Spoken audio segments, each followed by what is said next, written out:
Bismillahirrahmanirrahim. Assalamualaikum warahmatullahi wabarakatuh.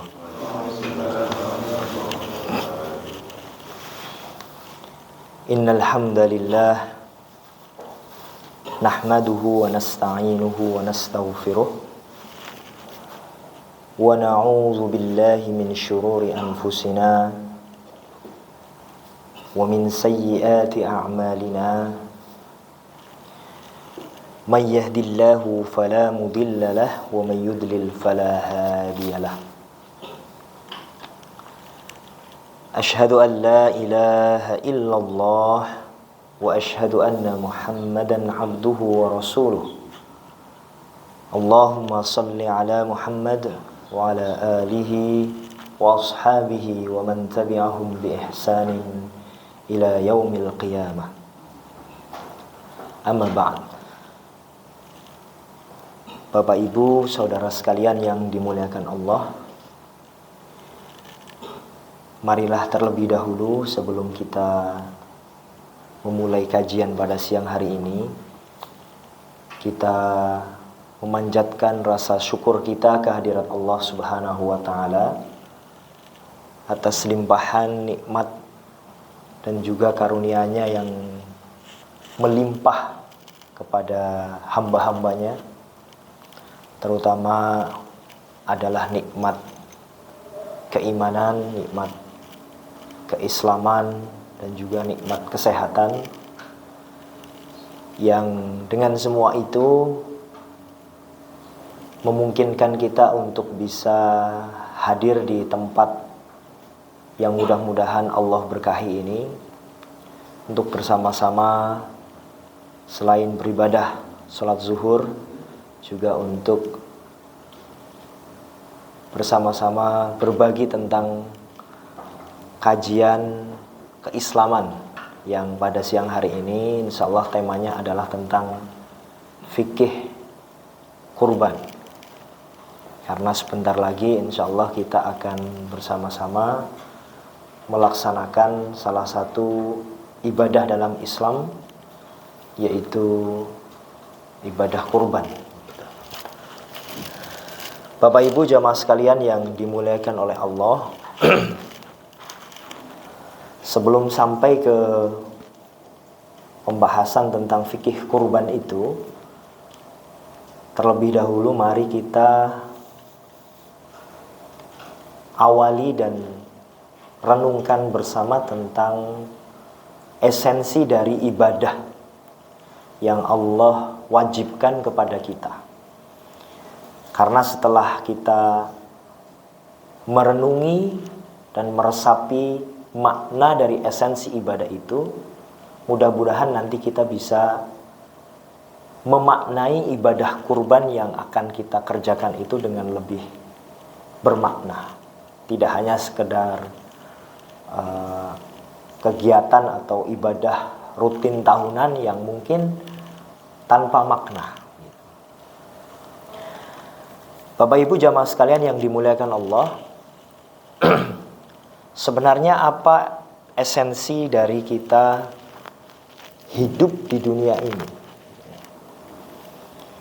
Dalam Al-Quran Allah Subhanahu wa Ta'ala mengatakan, wa ma khalaqtul jinna wal insa illa liya'budun. Kata Allah, aku tidak ciptakan jin dan manusia kecuali untuk beribadah kepadaku. Dari sini kita bisa tahu bahwa sesungguhnya yang seharusnya kita jadikan tujuan dalam kehidupan kita itu adalah orientasinya tentang ibadah. Ibadah di sini bisa kita bagi menjadi dua. Ada ibadah yang disebut ibadah am, ibadah yang sifatnya umum. Ada ibadah yang sifatnya khusus atau biasa disebut ibadah mahdhah.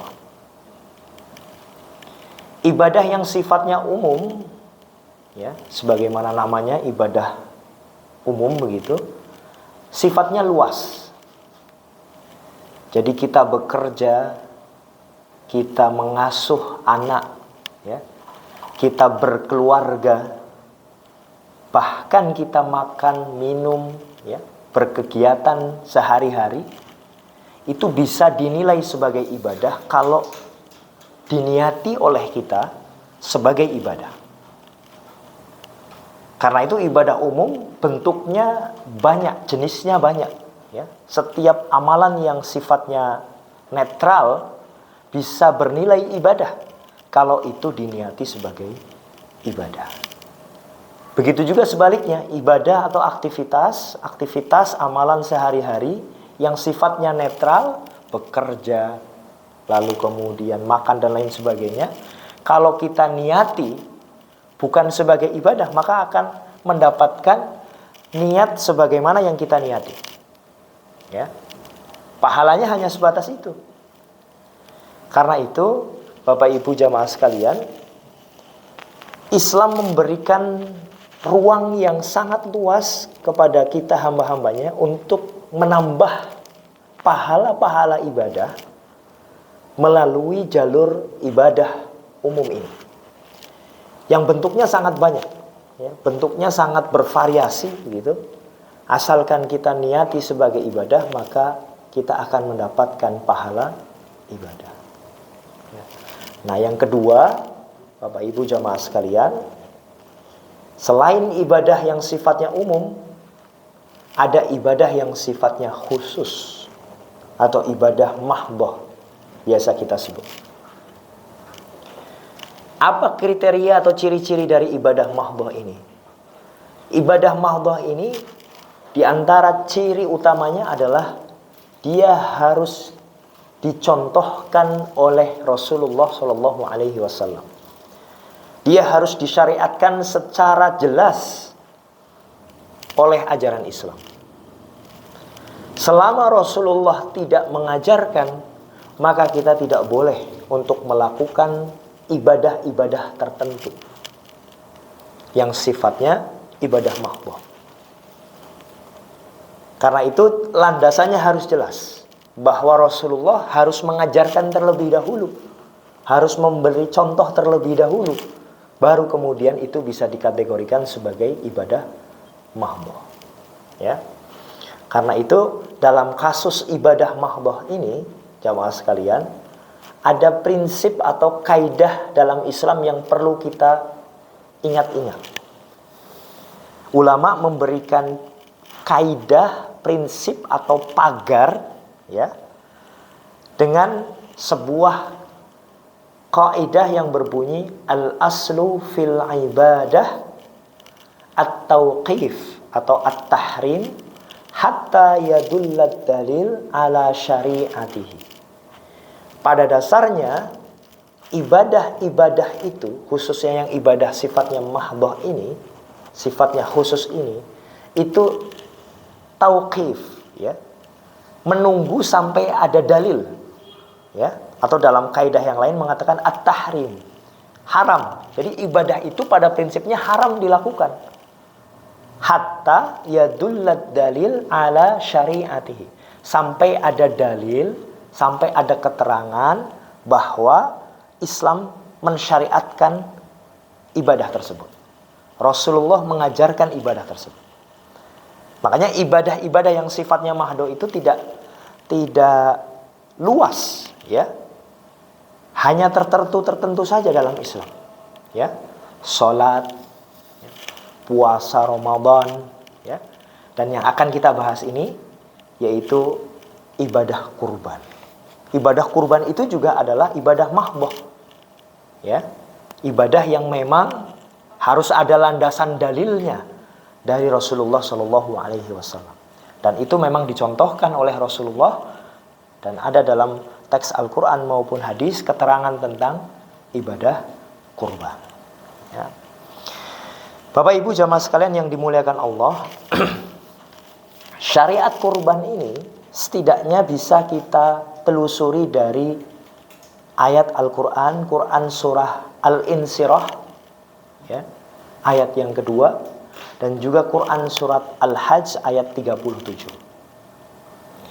Yang pertama, yang biasa kita hafal, ya, Saya kira Bapak Ibu jamaah sekalian hafal semua Quran surat Al-Kautsar, maaf, bukan Al-Insyirah.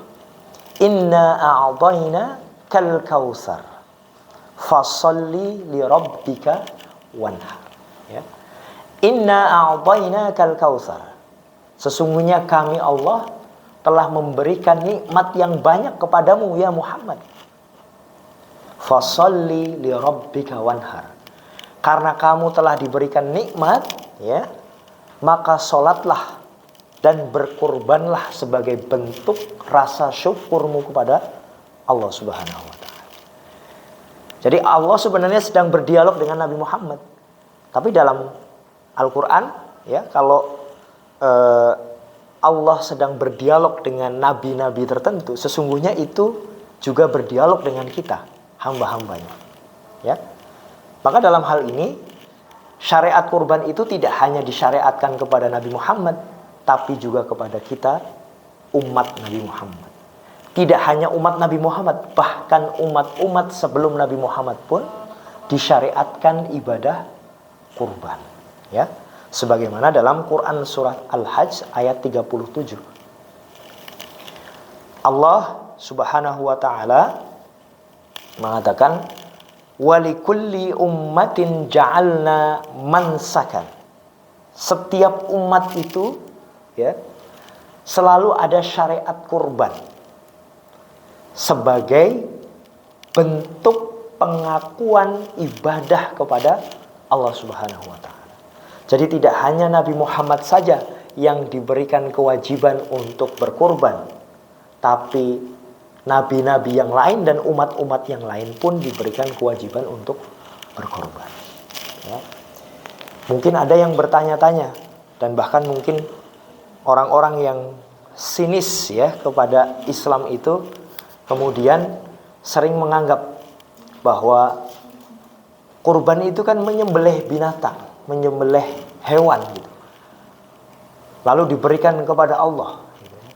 Berarti Allah bisa makan daging, bisa makan binatang begitu? Katanya Allah tidak makan, tidak minum, tidak tidur, ya, dan seterusnya. Ya. Nah, ini perlu kita perjelas lagi, Bapak Ibu sekalian, bahwa karena Rasulullah memberikan teladan, memberikan contoh untuk syariat kurban, maka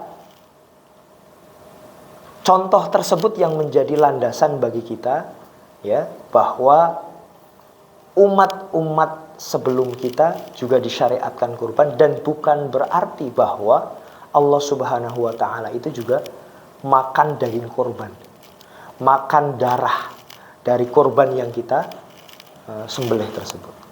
Dalam Quran surat Al-Hajj ayat 37, Allah menegaskan bahwa yang kita terima itu bukan dagingnya, bukan darahnya, tapi yang kita terima, kata Allah, adalah bentuk ketakwaan, bentuk ketundukan kepada Allah Subhanahu wa Ta'ala. Kata Allah, la yanalallaha luhumuha wala dima'uha walakiyanallahu bittaqwa minkum. Allah tidak menerima daging-daging dan darah-darah dari binatang sembelihan kalian, binatang ternak kalian yang kurbankan itu. Jadi bukan dagingnya, bukan darahnya, tapi ini persoalan ketakwaan, ketundukan. Ketika ada perintah untuk berkorban, perintah untuk beribadah, kamu mau taat atau tidak? Ya. Jadi penekanannya adalah pada aspek ketakwaan, bukan pada aspek dagingnya atau darahnya, ya, kulitnya, bulunya, dan lain sebagainya. Ya. Baik, Bapak Ibu jamaah sekalian yang dimuliakan oleh Allah, karena ibadah kurban itu adalah ibadah mahdhah, yang itu ketentuan kurban harus jelas dicontohkan oleh Rasulullah SAW, maka termasuk jenis-jenis binatang kurbannya pun tidak boleh asal-asalan.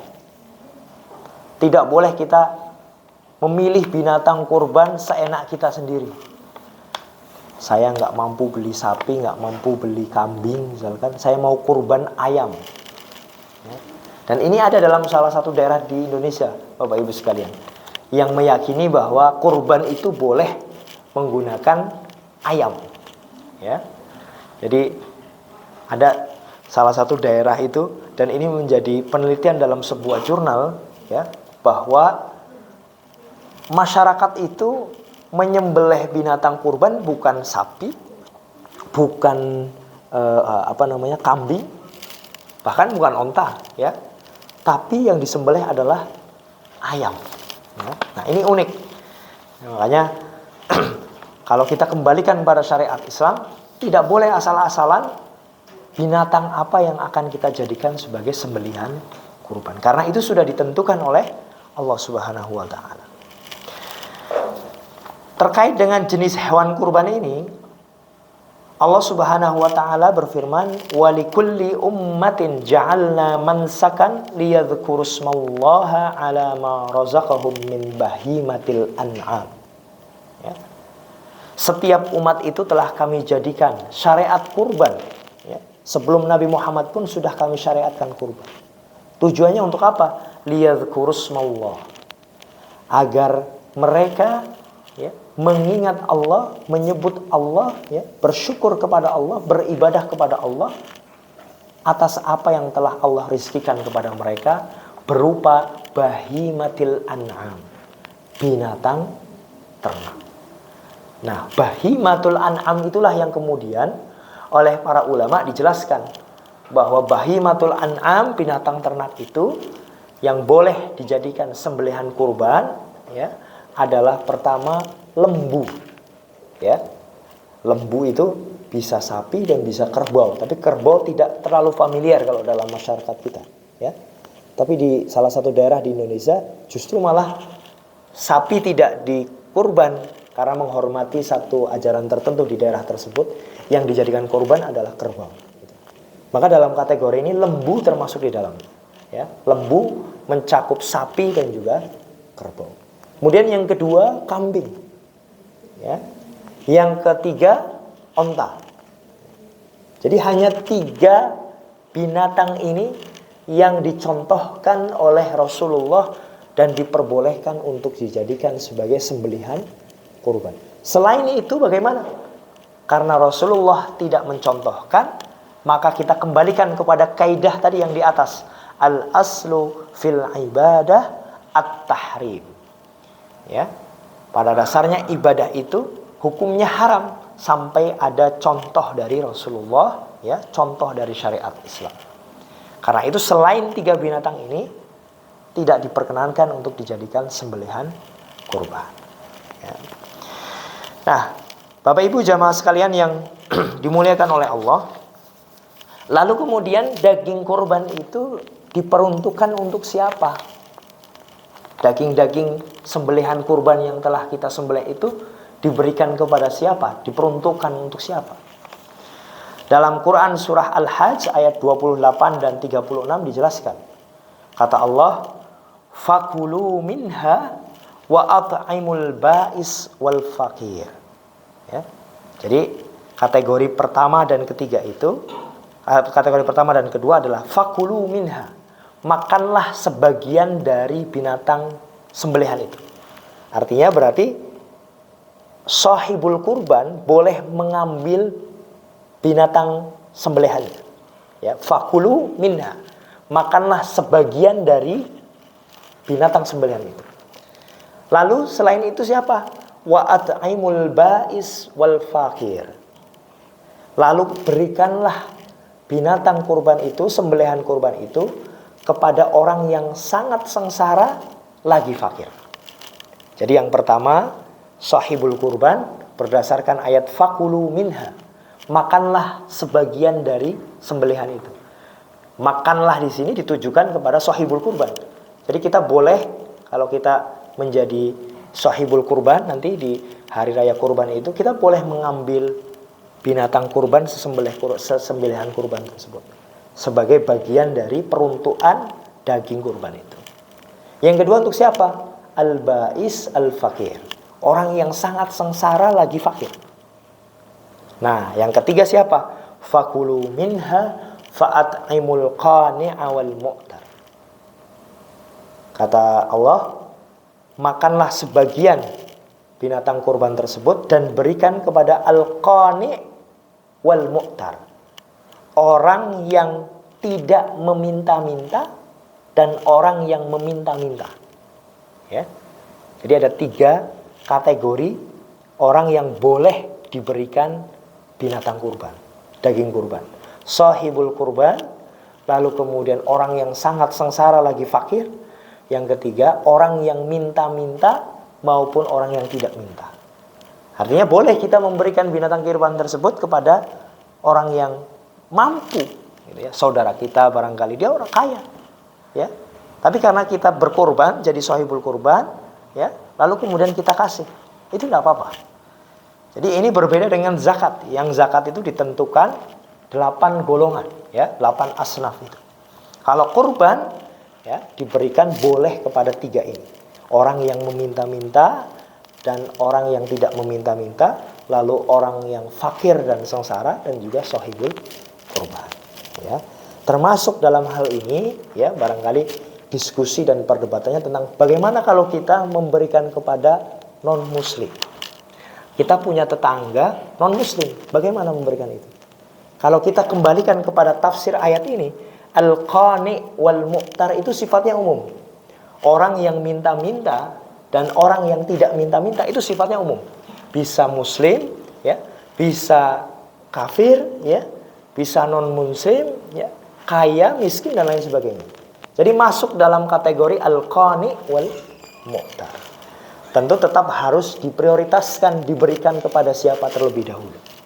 Ya, kalau masih ada yang sangat membutuhkan, ya, padahal dia tidak mendapatkan, maka tentu kita perlu prioritaskan tentang skala prioritas mana yang perlu diberikan binatang kurban, mana yang tidak. Tapi pada prinsipnya tetap diperbolehkan, para ulama membolehkan memberikan daging kurban kepada orang-orang non-muslim. Ya. Nah, Bapak Ibu jamaah sekalian yang dimuliakan Allah, beberapa hal yang barangkali sering muncul di masyarakat adalah tentang apakah boleh kita berkurban itu untuk orang yang sudah meninggal, ya? Ayah kita misalkan, atau ibu kita, ya, anak kita, istri kita, suami kita, ya, atau saudara kita, siapapun itu. Boleh tidak kita berkurban untuk orang yang sudah meninggal tersebut? Nah, dalam hal ini memang para ulama berbeda pendapat. Tapi di antara pendapat yang menurut kami adalah pendapat yang rojih, pendapat yang kuat, adalah pendapat yang mengatakan bahwa pada dasarnya Bapak Ibu jamaah sekalian, memberikan atau berkurban atas nama orang yang sudah meninggal itu tidak diperbolehkan. Didasarkan pada ayat Al-Quran, ala taziru waziratu wizra ukhra wa allaysa lil insani masa. Jadi ketahuilah bahwa seseorang itu tidak bisa memikul dosa orang lain, tidak bisa memikul dosa dari saudaranya, dan setiap manusia itu tidak akan mendapatkan apa-apa kecuali yang dia usahakan, yang dia kerjakan, ya. Jadi prinsip umumnya tidak diperkenankan berkorban untuk orang yang sudah meninggal. Tapi ketidakbolehan ini dikecualikan oleh 2 hal. Pertama, kalau orang yang sudah meninggal tersebut dulu itu memang bernazar mau kurban. Misalkan ayah kita tahun lalu meninggal, lalu sebelumnya kita tahu bahwa ayah kita itu pengen bernazar di tahun ini. Maka karena beliau sudah meninggal, kita punya kewajiban untuk menyembelihkan hewan kurban itu untuk ayah kita. Jadi meskipun sudah meninggal, tapi karena dia sudah bernazar, ya, dan nazar itu dalam ajaran Islam dianggap sebagai hutang, maka kita wajib untuk membayarkannya, untuk melaksanakannya. Nah, yang kedua adalah ketika ada wasiat dari orang yang sudah meninggal itu, saudara, bapak, ibu, ya, bahwa kita mau bernazar, gitu. Jadi saya wasiatkan kepadamu, misalkan anak saya, gitu ya, kalau nanti di tahun 2023 bisnis kita sudah besar ya, tolong disembelihkan kurban atas nama ibu ya. Tapi ternyata tahun 2022 sudah meninggal. Maka wasiat tersebut perlu dikerjakan oleh ahli waris sebagai bentuk dari ketaatan kita melaksanakan syariat Islam yang lain, yaitu memenuhi wasiat dari orang yang sudah meninggal. Ya, jadi pada prinsipnya korban untuk orang yang meninggal itu tidak diperkenankan, tapi dikecualikan oleh beberapa hal, termasuk haji. Ya, meskipun ada ayat tadi yang sifatnya umum, ya, bahwa kita tidak bisa memikul dosa orang lain dan setiap manusia itu tidak akan mendapatkan, ya, apa-apa pahala kecuali apa yang dia kerjakan. Tapi ada hadis Nabi yang menjelaskan bahwa kalau orang tua kita belum haji, lalu kemudian kita mau menghajikan, ya, ada sahabat yang tanya, boleh tidak ya Rasulullah, saya menghajikan bapak saya sudah meninggal. Rasulullah kemudian tanya, kira-kira kamu rela tidak kalau bapakmu meninggal dalam keadaan punya hutang? Maka kemudian Rasulullah bilang, hajikanlah bapakmu. Ya, jadi dalam kasus-kasus tertentu, ya, itu diperbolehkan. Tapi pada prinsipnya amalan-amalan yang dikerjakan oleh orang lain untuk orang yang meninggal itu tertolak, ya, tidak diperkenankan. Kecuali kalau ada keterangan-keterangan khusus dari Rasulullah, ya, ketika berhaji, ya, lalu kemudian amal soleh anak yang kita miliki, doa amal soleh, doa orang anak-anak soleh yang kita miliki, lalu dia berdoa untuk kita, ya, lalu amalan-amalan anak soleh, ya, yang kemudian mengalir kepada bapaknya, ya, atau ibunya yang sudah meninggal, itu karena ada keterangan-keterangan khusus dari hadis Nabi, maka itu dalam syariat diperbolehkan. Nah, yang terakhir, Bapak Ibu jamaah sekalian, yang mungkin barangkali sering muncul juga di masyarakat adalah tentang bagaimana hukumnya kalau menjual kulit binatang kurban, ya. Padahal biasanya kita sering turah-turah, ya, kulit binatang kurban itu tidak terpakai, gitu, ya. Apalagi kalau misalkan saya pernah studi di Malaysia itu, Bapak Ibu sekalian, kalau di sana itu jangankan kulit, jeroan saja tidak diambil, tidak dimanfaatkan gitu. Pada nggak doyan. Tidak seperti kita kalau di Indonesia kan hampir semuanya habis gitu ya. Kaki-kakinya ya habis begitu. Kepalanya ya dimanfaatkan begitu ya. Hanya kadang-kadang kulit. Nah, biasanya kulit ini bagaimana? Boleh enggak dijual? Kulit binatang kurban tersebut. Ya. Kulit binatang kurban itu pada prinsipnya adalah bagian dari binatang kurban itu sendiri. Ya. Jadi kulit binatang kurban itu sesungguhnya adalah bagian dari binatang kurban itu. Jadi binatang kurban itu ya termasuk kuku-kukunya, ya, bulu-bulunya dan lain sebagainya. Ya, termasuk dalam hal ini adalah kulitnya. Padahal Nabi Muhammad SAW mensabdakan bahwa semua binatang kurban, dagingnya, lalu bagian-bagiannya yang lain harus dimanfaatkan untuk kepentingan umum. Ya. Nah, ini bagaimana kasusnya kalau ada kulit tidak terpakai lalu kemudian dijual? Kalau dijualnya itu untuk kepentingan pribadi atau sahibul kurban, itu yang tidak diperkenankan. Tapi kalau dijual dalam kepentingan untuk kepentingan umum, dibelikan kambing lagi untuk dibagikan gitu ya, atau dijual untuk kepentingan-kepentingan yang sifatnya umum, maka itu diperbolehkan. Berdasarkan satu hadis Nabi yang mengatakan, wala tabi'u luhumal hadi wal adahi fakulu wa tasaddaqu wastamta'u bijuludiha wala tabi'uha. Kata Rasulullah, janganlah kalian menjual daging-daging binatang kurban. Makanlah, ya, binatang kurban itu, sedekahkanlah binatang kurban itu, dan ambillah manfaat dari kulit binatang kurban tersebut. Tapi jangan dijual. Memang keterangannya jangan dijual semuanya termasuk kulitnya. Tapi ada kalimat Rasulullah, wastamta'u bijuludiha. Ambil manfaat dari kulit-kulit binatang tersebut. Kalau kulit binatang tersebut kemudian kita ambil manfaat dengan menjual, lalu kemudian kita manfaatkan beli binatang kurban lagi, kambing misalkan, atau untuk kepentingan yang sifatnya umum, maka itu diperbolehkan. Ya. Yang tidak diperbolehkan adalah fala tabi'uha, ya, binafsi sahibil kurban. Ya, berdasarkan penafsiran para ulama, jangan menjual kulit binatang kurban itu untuk kepentingan sahibul kurban, kepentingan pribadi sahibul kurban. Jadi kalau untuk kepentingannya sifatnya umum, dimanfaatkan untuk kepentingan orang banyak, maka itu diperbolehkan. Nah, Bapak Ibu Saudara sekalian yang dimuliakan Allah, barangkali sedikit yang tadi kami sampaikan itu bisa menjadi bekal kita untuk menjalankan ibadah kurban nanti, dan mudah-mudahan apa yang kita pelajari hari ini bisa kita amalkan dalam kehidupan kita sehari-hari, khususnya terkait dengan esensi dari ibadah itu sendiri.